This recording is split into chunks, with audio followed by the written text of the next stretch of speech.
How's it going, everyone? Spencer Israel here with Nick Donato from our Benzinga news desk here in our downtown Detroit newsroom. Today's video brought to you by the Benzinga FinTech Awards. To learn more about networking with the top people in FinTech, go to bzawards.com. Nick, the story of today, really for the week, will be Apple. Oh, yes. They report Q2 earnings today after the bell. You can see a one-year chart up behind us of Apple. They've had a pretty good run of it of late. One of the biggest stories of the week, like I said, due to report after the bell, I guess let's start with cash. It's the biggest story for them. They have a lot of cash. They're sitting on a pile of $250 billion in cash right now. Everyone on Wall Street is wondering, what are they going to do? Nick, what are their options of how they can spend this cash? Maybe give me some. I would love some of that. That would be great. I'll take some while you're at it. Yes. Always been speculated by analysts, the sexy thing to do is look for the big M&A right away. They might look at Disney, Netflix. That's what analysts always speculate, right? You could also see some shareholder return in the form of a buyback or a dividend, something along those lines. You could also potentially see some CapEx spend. Maybe they'll work on their retail stores, something along those lines. Those are a couple of the options that you might see some commentary on. And then a lot of what people are going to be watching today is how they do as far as iPhone sales. It's their biggest product.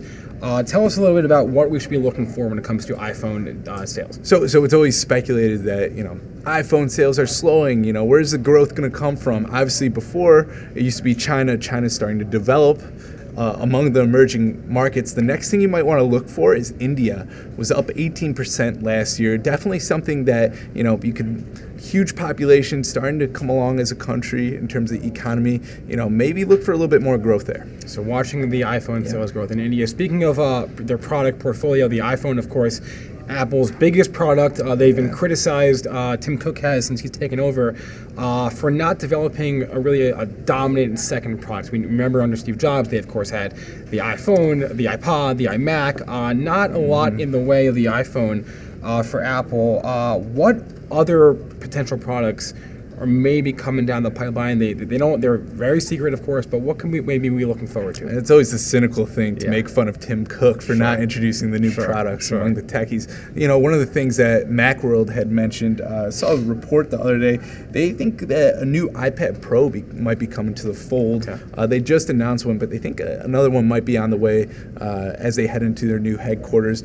Also, a new iPhone SE2. Another iteration in the product cycle there. Right. There's also a lot of other areas. They've made small acquisitions. I mentioned before the big sexy acquisitions. Well, they've made smaller ones. Flyby, which is an augmented reality play. Okay. That's more grander scale stuff. Emotion, facial recognition.